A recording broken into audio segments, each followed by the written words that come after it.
इन 5 पेड़ों को बेलकर एक बड़ी रोटी बनाएं और लच्छा परा बहुत मज़े के लच्छा पराठा तैयार करें। यहाँ पे मैं आटा लेकर उसके पेड़े बना रही हूँ। पेड़ों को आपने ज़्यादा देर खुश्के में नहीं रखना, बल्कि चटपट जो है ना वो चटपट ढेरों रोटियाँ गर्मी के मौसम में कैसे बनाई जाती हैं वो मैं आप लोगों को बताती हूँ। तो सिंपल आपने आटा लेना है और आटे को बगैर खुश्का लगाए आपने पेड़े करते जाना है और पेड़े करके उनको आटे को एक दफ़ा से उसके अंदर डिप करके तो आपने उसको बेलन पे रख लेना है। तो आज टाइम वेस्ट किए बगैर मैं आप लोगों को इस गर्मी के मौसम में ढेरों रोटियां जो है ना और ढेरों पराठे बनाने का एक सिंपल सा तरीका बताने जा रही हूँ। तो वीडियो को टाइम वेस्ट किए बगैर स्टार्ट करते हैं। बिस्मिल्लाहिर्रहमानिर्रहीम। अस्सलाम वालेकुम। कैसे हो आप? उम्मीद है आप सब ठीक ठाक होंगे। मेरी अल्लाह पाक से दुआ है कि अल्लाह पाक हम सबको अपनी मान में रखे। यहाँ ये देखिए मैंने पेड़े करके रखे हुए थे जो, तो उनको मैंने अच्छे तरीके से ये वाले पेड़े जो है ना वो इनसे मैं आपको लच्छा पराठा बनाने की एक बहुत जल्दी जल्दी जो है ना ढेरों लच्छा पराठा बनाने की तरकीब बता रही हूँ। तो यहाँ पे आप लोगों ने जल्दी जल्दी से पेड़े जो है ना उनके ऊपर इनको बेल कर इनको अच्छे तरीके से जो है ना इनके ऊपर जो है ना ऑयल लगा देना है आप लोगों ने बहुत अच्छे तरीके से। जब इनके ऊपर ऑयल लग जाएगा तो हर पेड़े को दूसरे पेड़े के ऊपर रख के इसी तरीके से आपने सबके ऊपर ऑयल लगाते जाना है। सारे पेड़ों को इस तरीके से ऑयल लगाते हुए आप लोगों ने जितने भी पेड़ हैं आपके किए हुए हैं 4 से 5 जितने भी हैं आपको जितनी रिक्वायर्ड है उतने आपने इस तरीके से अच्छे तरीके से करना और उनकी एक बड़ी सी रोटी बेल लेनी है। इस तरीके से आपने अच्छे तरीके से पहले हाथों की मदद से इसको फ्लैट कर लेना है। अच्छे तरीके से बेलन की मदद से कर लें या हाथों ही की मदद से आप इसको जितना चाहे बड़ा इसको रोटी को बना सकते हैं। रोटी को जब आप बड़ा बना लेंगे तो इसके पीसीस काट लें। जितनी आपको रोटियां बनानी है उतने आपने इसको पीसीस बना के इसको अच्छे तरीके से बेलते हुए इस तरीके से पेड़े बना के सारे रख लेने हैं। तो आप देखेंगे कि किस कदर अच्छे लच्छे पराठे बनकर आपके तैयार हो जाएंगे। आपका ज़्यादा टाइम भी नहीं लगेगा और सबसे बढ़कर ये कि आप लोगों को गर्मी में ज़्यादा देर तक खड़ा भी नहीं होना पड़ेगा। तो यहाँ पे मैंने जो है ना तकरीबन सारे पेड़े बना लिए हैं। अब इनको अच्छे तरीके से पेड़े बना के तो आपने बेलते जाना है और सिंपल इनके ऊपर दोनों साइडों से ऑयल लगाते जाना है। तो मज़ेदार से जो है ना वो आप लोगों के लच्छा पराठे चटपट कराची वाले लच्छा पराठे बनकर तैयार हो जाएंगे। बहुत ईजी बहुत आसान तरीके से आप लोगों ने इसको थोड़ा सिंपल बेलना है और तवे पे डालते जाना है। ये देखिए आप लोगों को नज़र आ रहा होगा कि किस कदर इनकी लेयर्स जो है ना वो अकेली अकेली नज़र आ रही हैं। बहुत मज़े की चटपट सी आप लोगों ने इस तरीके से पराठे तैयार कर लेने हैं और बहुत कम टाइम स्पेंड करते हुए आप जो है ना अपने घर के सारे बंदों के लिए नाश्ता बना सकती हैं। बहुत चटपट गर्मी में ज़्यादा खड़े हुए बगैर, है ना मज़े की टिप। वीडियो पसंद आई तो लाइक और शेयर ज़रूर कर दीजिएगा। चैनल को सब्सक्राइब कर दीजिएगा और कमेंट्स बॉक्स में एक प्यारा सा कमेंट करके ज़रूर बताइएगा। क्योंकि इस गर्मी के मौसम में ज़्यादा देर तक चूल्हे पे खड़े होना बहुत मुश्किल होता है, बहुत ही टिपिकल होता है, लेकिन हम औरतों को ये सारा कुछ करना ही पड़ता है। तो इसलिए जुगाड़ लगाते हुए हम अपनी ज़िंदगी को खुद ही आसानी से जो है ना आसान करने के लिए इस तरीके से अगर जुगाड़ लगाएंगे तो हमारी सारी चीज़ें जो है ना वो काम जो है ना हमारा बहुत जल्दी पसंद हो करते जाएगा। तो ਤੁਹਾਡੇ देखा ਉਹ ਉਹਦੇ आपने ਮੁਤਾਬਕ चटपट ਕਰੋ से ਤੇ मैंने ਦੇਖੋ सारे ना पराठे ਕਿੱਡੇ बनाकर ਸੋਹਣੀਆਂ तैयार ਲੇਅਰ करे और ਜਿਹੜੀਆਂ ਨਾ उनकी ਉਹ ये ਬਣੀਆਂ। देखिए किस कदर सॉफ्ट ਆਪਣਾ और ਤੇ ਆਪਣੇ ਪਿਆਰਿਆਂ ਦਾ नरम ਬਹੁਤ से ਖਿਆਲ पराठे ਰੱਖਿਓ बनकर ਤੇ ਅੱਲਾ तैयार ਦੇ है। हवाले।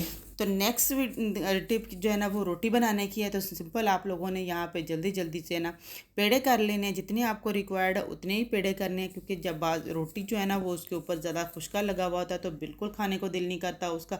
वो आटा जो है ना बच्चे तो नखरे करते ही करते हैं, लेकिन बड़ों को भी वो चीज़ जो है ना वो बिल्कुल पसंद नहीं आती है। इसलिए आप लोगों ने इस तरीके से 4 से 5 जितने आप लोगों को चाहिए उतने पेड़े आप लोगों ने इसको कर लेने हैं और उसको सिंपल थोड़ी देर के लिए आटे में रखना है और उसको निकाल के बेलते हुए किस तरीके से आपने चटपट सी जो है ना रोटियां जो है ना वो उनको बना लेना है। यहाँ मैं ये अच्छे तरीके से सारे पेड़े जो है ना उनको अच्छे तरीके से करके इसके अंदर रख रही हूँ। मुझे क्योंकि ज़्यादा रोटी नहीं बनानी है, मुझे सिर्फ 4 रोटीज़ बनानी है तो उसके लिए, लेकिन मैं आप लोगों को बता रही हूँ कि आप इसके साथ ढेरों भी रोटियाँ बनाना चाह रहे हैं तो आप इसके साथ ढेरों रोटियाँ इस तरीके से बना सकते हैं। सिंपल आपने ये पेड़े करके तो उतनी देर तक सेकने के लिए एक तवा और एक पैन जो है ना वो चूल्हे पे रख देना है। दोनों चीज़ों में आपने बहुत कम आटा लगाते हुए जो है ना इनको अच्छे तरीके से बेल लेना है, क्योंकि खुश्का लगा हुआ आटा जो रोटी के ऊपर वो बिल्कुल भी अच्छी रोटी नहीं लगती है, बिल्कुल खाने को दिल नहीं करता है और ऑयल वाली रोटी हर वक्त हम खा नहीं सकते हैं। तो इसलिए जो है ना वो जल्दी जल्दी हमें जो है ना इन रोटियों को तैयार करने का यही सबसे अच्छा और सिंपल वे है।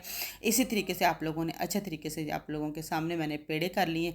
अब इनको सिंपल थोड़ा सा मैंने ऐसे थोड़ा थोड़ा करना है और पिंच जो है ना वो इसके ऊपर मैंने स्प्रेड करना है आटा और उसके बाद फिर मैंने सारी जो रोटियां ना एक ही दफ़ा जो है ना सब सारे पेड़ों को बेल के तो इसी काउंटर के ऊपर रख लें, या फिर आप इसी तरह रोलिंग पिन के ऊपर इस तरीके से रोलिंग के पास, बेलन के पास ऊपर जो है ना वो इसको रख लें। तो इस तरीके से बहुत कम आटा लगाते हुए आप लोगों ने इस तरह आपके पेड़े बनाते हुए एक साइडों पे करते जाना है। तो देखना कि चटपट सी आपकी रोटियां जो है ना वो सिर्फ सिंपल आप उनको उठाओ और बस उसको जैसे रोटी पकाते हैं उसको थोड़ी देर के लिए उस तरह करो, तो आपकी नरम और मुलायम और पतली हुई फूली हुई रोटियां बनकर तैयार हो जाएंगी। तो यहाँ पे मैं इस तरीके से सारे पेड़े जो है ना उनके ऊपर हल्का हल्का सा बिल्कुल पिंच सा सिर्फ दिखावे के लिए थोड़ा सा जो आटा है ना वो लगाऊंगी, ताकि जो है ना वो बेलन के साथ चिपके नहीं। इस तरीके से सारे पेड़े करके तो मैं अच्छे तरीके से रोटियों को बेल लूँगी। थोड़ा सा आप चाहते हैं तो बेलन के साथ ही अगर आप बनाना चाहते हैं तो बेलन के साथ भी इस तरीके से बना सकते हैं, और अगर आप हाथों के साथ बनाती हैं तो आप हाथों के साथ भी रोटी को बहुत जल्दी जो है ना वो बहुत आसानी के साथ जो है ना इनको बना सकती हैं। तो यहाँ ये देखिए मैं आप लोगों के सामने जो है ना वो एक रोटी पका के दिखाती हूँ। तो इस तरीके से आप देखेंगे कि हैरान रह जाएंगे कि किस तरीके से मेरी जो है ना सारी रोटियां बनकर तैयार हो जाएंगी। रोटी ना सिर्फ नरम मुलायम बनेगी बल्कि आपकी रोटी जो है ना वो फूली हुई भी होगी। तो ये देखें इस तरीके से आपने इसको तवे पे डाल देना है। तवे पे आप डालते जाएं सिंपल, थोड़ी देर के लिए एक साइड से हाफ डन करें और दूसरी साइड से फुल डन करें। इस तरह रोटी को आप तवे के ऊपर सेकते जाएं, या फिर इस तरीके से अपने पोने कंदूरी या किसी भी चीज़ के साथ जो है ना आप इसको दबाते हुए इसको पकाएंगे तो आपकी रोटी जो है ना वो फूलेगी। तो यहाँ पे आपने देखा कि मैंने एक वन साइडेड से जो ना वो हाफ़ डन किया रोटी और दूसरी साइड से फुल करके, तो इस तरीके से मैंने इसको सेकना है। तो मेरी रोटी जो है ना वो फूलेगी भी और बहुत मज़े की नरम और मुलायम जो रोटी है ना, आप मुट्ठी के अंदर भी बंद करना चाहें तो इसको बहुत अच्छे तरीके से मुट्ठी के अंदर भी बंद कर सकते हैं। इस तरीके से पकाई गई रोटी जो है ना वो बहुत सॉफ्ट भी रहती है और खाने में भी मज़ा आता है। अदरवाइज़ दूसरी रोटी जो है ना वो थोड़ी हार्ड भी हो जाती है, और सबसे बढ़कर जो है ना जिसके ऊपर ज़्यादा खुश्का लगा हुआ होता है वो रोटी जो है ना वो गले में फंसती भी है। तो ये देखें आपको नज़र आ रहा होगा कि आप किसी भी स्पैचुला की मदद से या फिर किसी भी पोने की कंदूरी की मदद से इनको दबाते हुए अच्छे तरीके से रोटी को कुक कर लेंगे। रोटी अंदर तक कुक हो जाएगी, रोटी कच्ची बिल्कुल भी नहीं रहेगी। आपने इस तरीके से इसको दबाते हुए पकाना है और थोड़ी देर के लिए दूसरी साइड से पका के तो आपने इस तरीके से इनको सेक लेना है।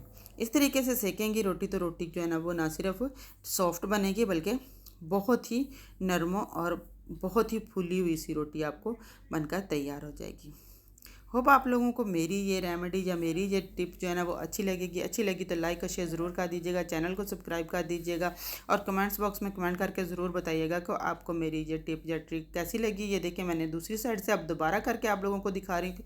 रोटी आपको कच्ची नज़र नहीं आ रही है, बिल्कुल भी कच्ची नहीं है रोटी, बहुत मज़े की, बहुत ही सॉफ्ट और बहुत ही अच्छे तरीके से कुक हो गई है। इसको अगर आपको शक है तो फिर भी इसके बावजूद आप इसको थोड़ी सी इधर उधर से दोनों साइडों से अच्छे तरीके से दबाते हुए पका लेंगी तो आपकी रोटी बहुत अच्छी और सॉफ्ट सी बनकर तैयार हो जाएगी। रोटी बिल्कुल भी कच्ची नहीं रहेगी। ये देखें इस तरीके से आपने इसको अच्छे तरीके से दबाया और दूसरी रोटी को आप उतनी देर तक जो है ना बेलन किसी भी पैन जो है ना दूसरे चूल्हे पर रखा हुआ उसके साथ पकाती जाएंगी तो आपकी रोटियां चटपट सी है ना इस तरीके से सारी की सारी बनकर तैयार हो जाएंगी। तो यहाँ पे ये देखिए मैंने अच्छे तरीके से सारी रोटियां जो है ना अच्छे तरीके से, क्योंकि अगर आप खुश्के में रखेंगी रोटियां तो रोटी जो है ना वो बिल्कुल आटे से भर जाएगी, बिल्कुल भी अच्छी नहीं लगेगी, वो खाने में भी अच्छी नहीं लगेगी और सबसे बढ़कर वाइट रोटी जो है ना वो वाइट सी नज़र आएगी, जो कि बिल्कुल देखने में भी अच्छी नहीं लगती है। तो यहाँ पर फिर मैंने अगली रोटी को भी इसी तरीके से आपने हाफ डन एक साइड से करके दूसरी साइड से फुल डन करके तो इस साइड से थोड़ा दबाते हुए रोटी को और होने के साथ जो है ये देखिए मेरी दूसरी रोटी भी बनकर तैयार होगी। अब मैं उसको सिर्फ तवा उठा के थोड़ी सी उसको सेक दूंगी।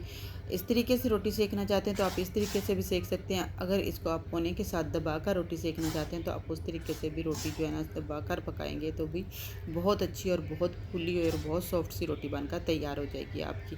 ये देखें इस तरीके से आपने अच्छे तरीके से रोटी को पका लेना है। कहाँ नज़र आ रही है आप लोगों को कि रोटी यहाँ से कच्ची है? बिल्कुल भी कच्ची रोटी नहीं है, बिल्कुल रोटियाँ बनकर तैयार हो जाएंगी। इस तरह आप लोगों को गर्मी में ज़्यादा खड़ा भी नहीं होने पड़ेगा और बहुत सारी रोटियां जो है ना वो आप चटपट पका के अपने सारे रिश्तेदारों को और अपनी फैमिली को अच्छे तरीके से राज़ी कर सकते। होप आपको मेरी ये रेमेडी अच्छी लगी तो लाइक और शेयर ज़रूर कर दीजिएगा, चैनल को सब्सक्राइब कर दीजिएगा और इस टिप एंड ट्रिक को ज़रूर आजमाइएगा। अपना रखिएगा बहुत सारा ख्याल, मुझे और मेरी फैमिली को भी अपनी दुआओं में याद रखिएगा।